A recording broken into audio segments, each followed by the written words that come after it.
How does a poor boy who sold tea on a train platform rise to become one of the most powerful and controversial leaders on earth to uncover the secrets behind his unbelievable journey and master your English storytelling skills? Subscribe now and ring the notification bell so you never miss our next chapter.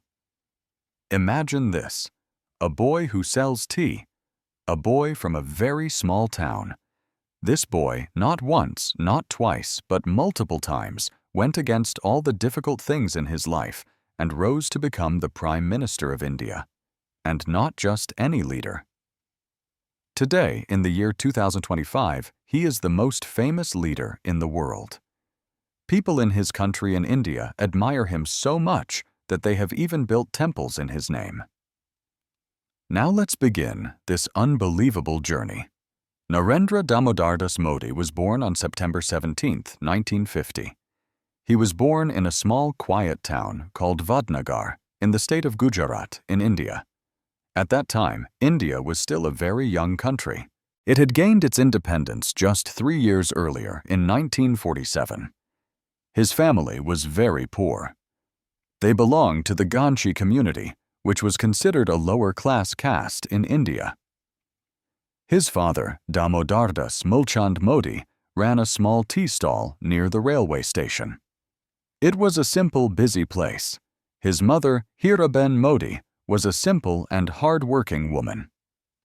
She did household chores for other families to help support her own. The Modi family lived in a tiny single-story house. The house was made of mud and wood. Inside, there was no electricity to light up the dark nights, no running water from a tap, and no proper furniture to sit on. Life was tough.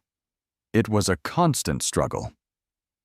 There were 6 children in the family, and Narendra was the 3rd child. The family struggled to get even basic things like enough food for everyone. From a very young age, little Narendra understood the value of hard work. He saw it every day in his parents. His father used to wake up before the sun came up. He would boil water and prepare hot, sweet tea to sell at the railway station.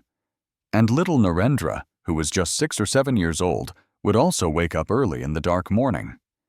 He would help his father and then serve the tea to passengers at the station. He would carry a kettle of hot tea and small clay cups running around the platform, serving tired travelers. Sometimes he had to walk with no shoes on his feet because his family could not afford to buy them. Even in the cold winter, when the air was sharp and chilly, he would wake up at 4 in the morning. He would help start the fire and get everything ready with his father before going to school. But here is an interesting thing. Narendra Modi was not ashamed of selling tea. No, he was not. Instead, he saw it as a way to learn. While he was pouring tea, he would listen. He would listen to the passengers talking about the world, about politics, and about great leaders. One day, he heard someone talking about a man named Swami Vivekananda, the great Indian monk. Hearing about this man's ideas changed his life forever. Even though Narendra was poor, he was always curious. He always wanted to learn new things. He studied at the Vadnagar primary school, and there his teachers noticed something special about him. He was not the best student in subjects like math or science, but he had an extraordinary confidence. He loved to participate in debates, to give speeches, and to act in plays. Even at that young age, he spoke with so much energy and passion that people around him started to notice. They saw something in this boy. One day, when he was only 8 years old, his school organized a play. Narendra played a small role, but when he stood up and spoke his lines, everyone was amazed. His voice was powerful, and his expressions were so strong that people thought, this boy was born to be a leader. Unlike other children who spent their free time playing games, young Narendra spent hours and hours in the library. It was his quiet place. He read books about history, about great leaders from around the world, and about spiritual masters. He was deeply influenced by the teachings of Swami Vivekananda, who taught about self-discipline, about having courage, and about serving the nation. By the time he was 12 years old, he had already started meditating. He would sit quietly and think about the bigger questions about the meaning of life. His dream was not to become rich. His dream was to serve people. Then, at the age of 17, Narendra Modi did something shocking. He left his home. Yes, you heard that right. He just left. He didn't tell his parents where he was going. He didn't take any money with him. He just disappeared into the world. Why did he do this? He did it because he wanted to discover the world for himself. He wanted to find answers. He traveled for 2 years. He met monks, scholars, and social workers. This journey this time alone changed his mind and his heart forever. When he finally returned home, he was not just Narendra Modi anymore. He had a vision. He had a dream. And he had a fire burning inside him. He felt he was ready to change India. In Indian culture, it is very common for parents to arrange marriages for their children, and Narendra Modi's family was no different. When he was just 18 years old, his parents decided it was time for him to get married. His bride's name was Jashodaben. She was a quiet and traditional girl who came from a simple family much like his own. Their marriage was a traditional Hindu ceremony. It was filled with all the customs, the rituals, the blessings, and the celebrations of their families. However, there was something very unusual about this marriage. Even though the wedding ceremony happened, Narendra Modi was never really ready for it in his heart. Most young men in India at that time accepted their arranged marriages. It was just a normal part of life. But Narendra Modi was different. He had already decided that his life was not meant for a normal family life. He wanted to serve the country. He wanted to work for society and dedicate himself completely to a bigger purpose. So very soon after the marriage, he left his wife. He never lived with her as a husband. This was a very bold and controversial decision. Some people criticized him for it. They said it was not right. Others admired his dedication, his focus on a single goal. But he never looked back. He believed that to become a great leader, he had to sacrifice his personal relationships.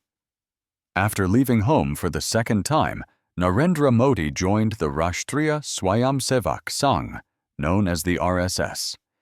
This is a Hindu nationalist organization that trained young men in discipline in leadership and in service to the nation. His first job in the RSS was not glamorous at all. He had to sweep the floors, serve tea to the senior members, and clean the office. But he never complained. He did the work with humility. He knew that great leaders often start from the very bottom. Slowly, his dedication was noticed, and he started doing more important tasks. He was given the duty of organizing meetings, recruiting new young people, and managing events. One of his biggest strengths was his ability to speak and to inspire people. Whenever he gave a speech, people listened very carefully. His confidence, his strong voice, and his powerful words made him stand out. The leaders of the RSS saw his potential. They gave him bigger and bigger responsibilities. He traveled all across India. He met with farmers in their fields, with poor people in their villages, and with students in their universities. He listened to their problems. During this time, he learned how to connect with people from all walks of life. He learned how to organize political campaigns, how to handle criticism, and how to face opposition. This period in the RSS was like a training ground for him. He was getting ready for something much bigger. In 1975, something huge happened in India. The Prime Minister at that time, Indira Gandhi, declared a national emergency. This meant that all opposition leaders were arrested, newspapers were censored, so they could not print the truth, and all protests were banned. It was a dark time for democracy in India. Many RSS leaders were also put in jail. Narendra Modi had to go underground. During this time, he lived in disguise. He was constantly changing his location, wearing different clothes, and using fake names to avoid being arrested by the police. He secretly worked to spread awareness about the importance of democracy and helped other leaders escape from the police. This dangerous period tested his courage and his intelligence. He learned to be brave under pressure. After the emergency ended in 1977, he became even more popular among political circles. His name was now recognized. People saw him as a fearless and dedicated leader. After working for almost 15 years in the RSS, Narendra Modi was sent to work for a political party, the Bharatiya Janata Party, or BJP. At that time, the BJP was a small party. It was struggling to gain power in the country.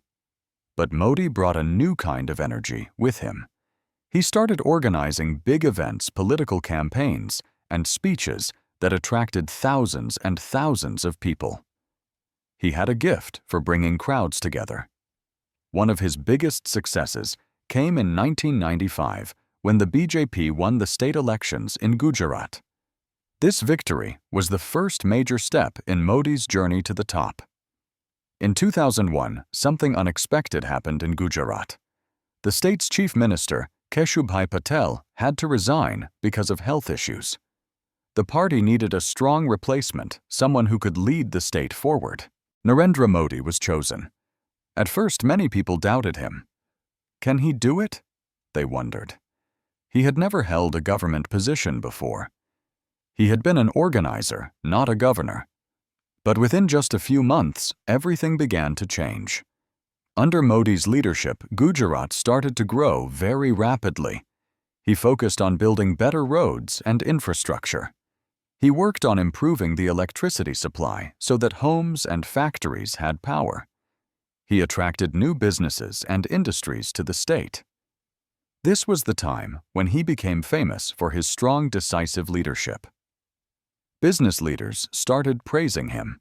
People began to call him a development-oriented leader. But his journey was not smooth. It was not without great difficulty. In 2002, just a few months after Modi became chief minister, one of the worst riots in Indian history happened in Gujarat. A train carrying Hindu pilgrims was set on fire. In response, terrible violent riots broke out between Hindus and Muslims. Over 1,000 people died, and the entire state was in chaos and pain. Modi was heavily criticized for his handling of the situation. Some people said he didn't do enough to stop the riots. Others accused him of supporting the violence.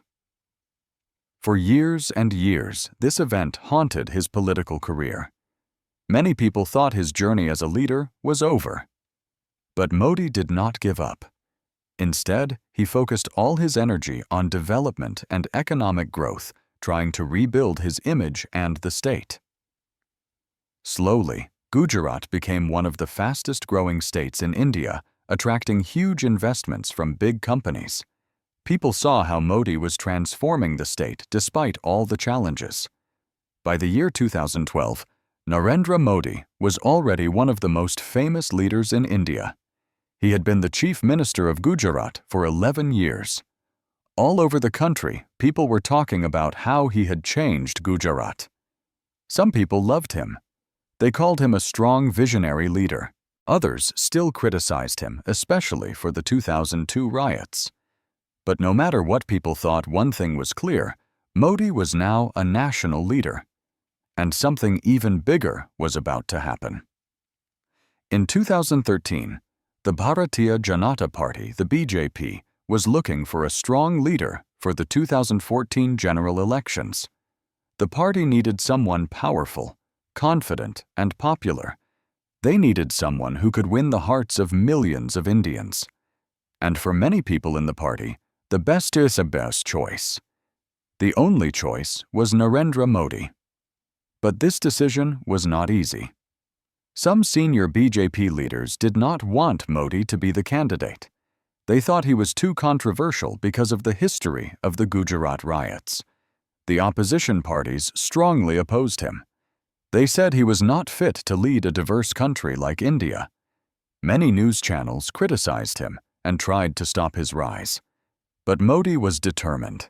He was not someone who gave up easily when faced with a challenge. In September 2013, the BJP officially declared Narendra Modi as their prime ministerial candidate. And that's when the real battle began. Narendra Modi started his biggest ever political campaign.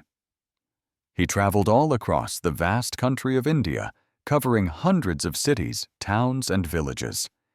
He gave thousands of speeches promising the people of India a better future. He used social media like Twitter and Facebook to reach young people directly. His team created powerful slogans like Ab ki baar Modi Sarkar, which means, this time a Modi government. People connected with him.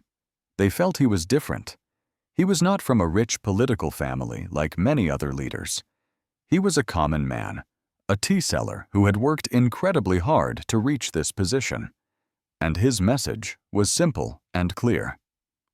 Good governance, economic growth, and development for all. The more people heard his speeches, the more they started to believe in him. By the time election day arrived, something was clear in the air. India wanted a change. On May 16, 2014, the election results were announced. And the results shocked everyone. The BJP won 282 seats, a clear majority. This was the first time in 30 years that a single party had won so decisively. The Congress Party, which had been ruling for a long time, had its worst defeat ever. Narendra Modi had won by a huge margin. On May 26, 2014, Narendra Modi took his oath as the 14th Prime Minister of India. From a small tea stall to the most powerful position in the country, his journey was now an inspiration for millions. But becoming Prime Minister was just the beginning. His real challenges were about to start. When Modi became Prime Minister, India had many big problems. One was corruption. Many government officials took bribes to do their jobs. Another was the slow economy. There were not enough jobs for the millions of young people. The country's infrastructure, its roads, electricity, and sanitation needed huge improvements. And India also faced security threats from terrorists. Modi had made big promises, and now he had to fulfill them. His first actions as Prime Minister showed his intentions. The Jan Dhan Yojana opened millions of bank accounts for poor people who never had one before. The Swachh Bharat Abhiyan was a massive campaign to make India clean. Digital India encouraged people to use technology and online services, and Make in India encouraged companies to manufacture their products in India. Within just a few years, people started to see real changes happening on the ground. In 2016, Narendra Modi made one of the most shocking decisions in Indian history: demonetization. He suddenly announced that the 500 and 1,000 rupee notes, which made up 86% of all the cash in India, were banned. The goal was to fight black money corruption and fake currency. People had to line up at banks for hours sometimes, for days, to exchange their old money. Some people suffered greatly. Some supported the move, while others strongly opposed it. The decision was bold, but it was also very controversial. It had both good and bad effects, but it proved one thing. Modi was a leader who was willing to take huge risks. By 2019, Modi's popularity was still very high. People still saw him as a strong and decisive leader. A terror attack in Pulwama and India's military response with the Balakot airstrikes made his image even stronger in the eyes of many. When elections were held in April and May of 2019, the results were again historic. The BJP won 303 seats, even more than they had won in 2014. Modi became Prime Minister for the second time. This was a clear message from the people India trusted Modi's leadership. In 2020, the world faced a huge crisis, the COVID-19 pandemic. India was hit very hard, and Modi had to make some very difficult decisions. He announced a nationwide lockdown to try to control the spread of the virus. He pushed for vaccine development, and India created its own vaccines. His government also provided free food and financial help for millions of poor people who could not work. There were successes and there were failures, but India managed to recover from the crisis. Under Modi, India's reputation in the world grew. He was now seen as one of the most powerful leaders on the global stage. By 2024, Narendra Modi was still very popular. Many people wanted him to continue as Prime Minister, and when elections happened in April and May of 2024, the results were once again historic. The BJP and its allies won a majority, and Modi became Prime Minister for the third consecutive time. This made him one of the longest-serving Prime Ministers in Indian history. At 74 years old, Modi still had big dreams for his country. He wanted to make India a $5 trillion economy. He wanted to improve education and healthcare for everyone, strengthen India's military and its position in the world. His journey was far from over. Despite being one of the most powerful leaders in the world, Modi has a very simple and disciplined lifestyle. He wakes up very early in the morning, around 4 a.m., and follows a strict routine every single day. He starts his day with yoga and meditation. He says this helps him keep his mind and body healthy and calm. Then he spends time reading spiritual books, newspapers, and government reports to stay informed about everything. He is famous for not taking holidays. He works 16 to 18 hours a day and rarely takes a break. Even on festival days, he continues working. His diet is also very simple and vegetarian. He avoids junk food and drinks only warm water. He is also very good with technology. He uses social media like Twitter, Instagram, and YouTube to connect directly with people. In 2025, he stood as one of the most followed politicians in the world, with over 100 million followers on X, formerly Twitter, and 92 million on Instagram. His voice echoed across these platforms. On Facebook, 50 million people kept up with his updates, while his YouTube channel had nearly 27 million subscribers. He has no wife or children, so his only focus, he says, is India and its development. He is known for his incredible self-discipline and his extreme dedication to his work. Modi is also considered one of the greatest speakers in modern history. His speeches are strong, emotional, and inspiring. Let's think about some of his most famous moments. After winning the 2014 elections, he gave a victory speech that shook the nation. He stood before a huge crowd and said, "This is not just a government change, this is a new hope for India." Millions of people watched him live, and his emotional speech became viral. On India's Independence Day in 2014, he gave his first speech as Prime Minister from the historic Red Fort. He talked about ending corruption, about women's safety, and about economic growth for everyone. After winning his second term in 2019, he gave another powerful victory speech. He said, "Today, India has created history," and he promised to work towards making India a global superpower. The crowds cheered for him like he was a rock star. During the COVID-19 pandemic in 2020, Modi addressed all 1.4 billion Indians on television. He announced the nationwide lockdown to protect people. His voice was calm but firm, as he asked everyone to stay strong and united. And in 2023, when India hosted the G20 summit, Modi spoke in front of all the world leaders. He talked about global peace, the digital economy, and climate change. Many world leaders praised his leadership on the global stage. His speeches are not just words, They are powerful messages that move people. Modi is also one of the most well-traveled Indian leaders in history. He has visited more than 60 countries to build strong relationships with world leaders. He has met with American presidents like Obama, Trump, and Biden. In 2023, he addressed the U.S. Congress, where American leaders gave him a standing ovation. He has met with Russia's Vladimir Putin, Japan's leaders, and China's Xi Jinping. In the Middle East, he became the first Indian leader to receive the UAE's highest civilian award. Under Modi, India's global reputation has grown massively. Narendra Modi's success is not just luck. It is because of his mindset and his leadership skills. He is a visionary thinker. He always thinks big. He doesn't just focus on today. He plans for the next 50 years. He is also known for strong decision-making.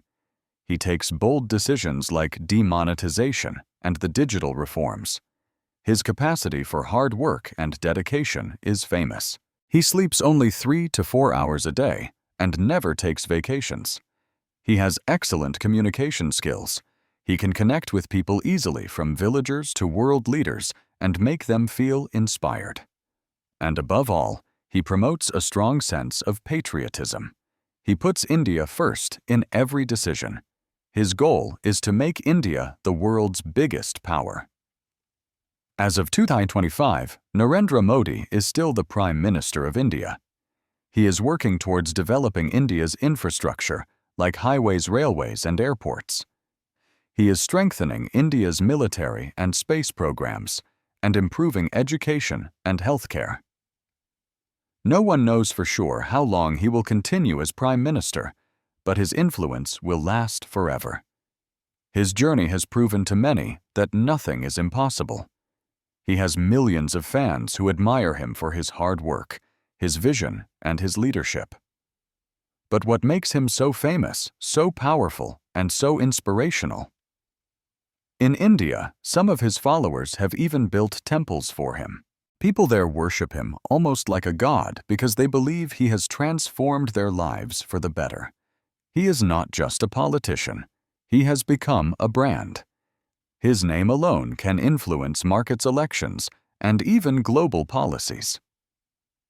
There are 3 big reasons why Narendra Modi is one of the most famous people on earth. First, his rags to riches story. He was a boy who sold tea, but today he is the leader of 1.4 billion people. His story is proof that anyone can achieve greatness.